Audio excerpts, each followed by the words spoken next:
conclude this set of videos, I want to offer a little bit more of a formal proof of the alternating series test, just focusing on this part of it. We won't worry about the bounds down here. And so the basic gist of it is given by this picture right here. The whole zigzag or process, or I've heard people call this a ping-ponging process back and forth. But the challenging thing is to show that we do have convergence, that we could wonder, why don't we just have things bounce always back and forth without actually getting closer to some limit? So we're going to do this a little bit more formally. Okay, so how do we do this? We're going to want to think about odd and even index partial sums. So for the odd partial sums, what I mean by odd partial sums is I mean like S1, S3, S5, so on and so forth. And the thing to realize here is that S sub 2n plus 3, let's go with that, is going to equal S sub 2n plus 1 minus a sub, I'm using b's here, minus b sub 2n plus 2 and plus b sub 2n plus 3.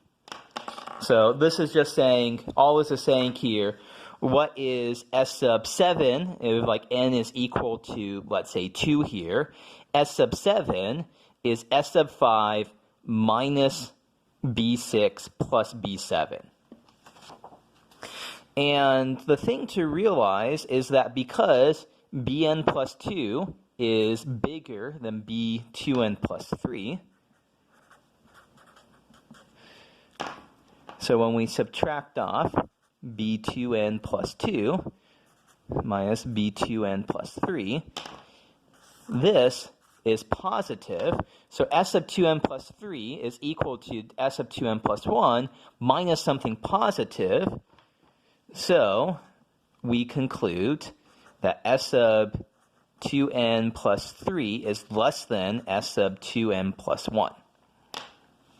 And then this allows us to conclude that S1 is bigger than S3, is bigger than S5, is bigger than S7, bigger than S sub 2n plus 1, bigger than S sub 2n plus 3. So the odd partial sums form a decreasing sequence. Let's do a similar thing for the even partial sums. So we're going to be thinking about S2, S4, S6. So here it looks like they're forming, so S1, S3, S5, S7, it's forming a decreasing sequence. Looks like these are forming an increasing sequence. Let's check that. S sub 2n plus 2 is equal to S sub 2n plus b2n plus 1 minus b2n plus 2. And this right here is positive. So S sub 2n plus 2 is S sub 2n plus something positive. So S sub 2n plus 2 is bigger than S sub 2n. S2 is less than S4, is less than S6, is less than S8. And so putting these two things here, the odd partial sums form a decreasing sequence, the even partial sums form an increasing sequence. We can put those together to say S2 is less than or equal to S4, is less than or equal to S6, and S5, S3, S1.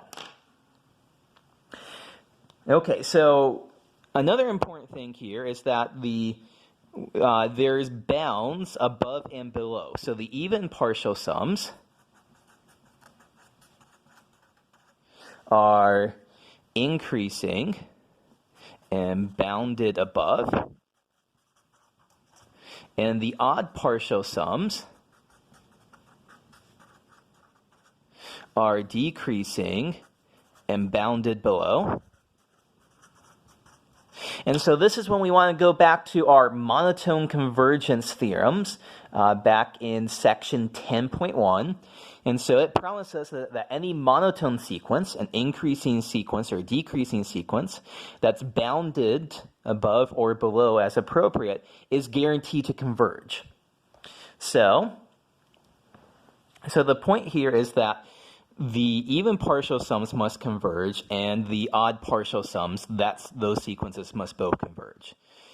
So the limit as n goes to infinity of s sub 2n plus 1, this must converge. Let's call it s sub odd. And the limit as n goes to infinity of s sub 2n, this must also converge. So these are the even partial sums, s sub even. Okay, so at this point, the odd partial sums converge, the even partial sums converge. There's one last thing for us to do, which is show that these two are the same. Because otherwise, how do we know that it just doesn't keep, how do we know there's not some gap between them? That here's where the odd partial sums converge to, here's where the even partial sums converge to, and there's a little gap between them. So the last little bit that we want to think about is the s sub odd minus s sub even is the limit as n goes to infinity of s sub 2n plus 1 minus s sub 2n. But the difference in these partial sums is just b sub 2n plus 1. And finally, the last thing that we have to pull back here is this limit right here. This needs to be 0. So s odd minus s even is equal to 0. So s odd is equal to s even. And so we can just call this common thing that's equal to s, which is exactly this right here.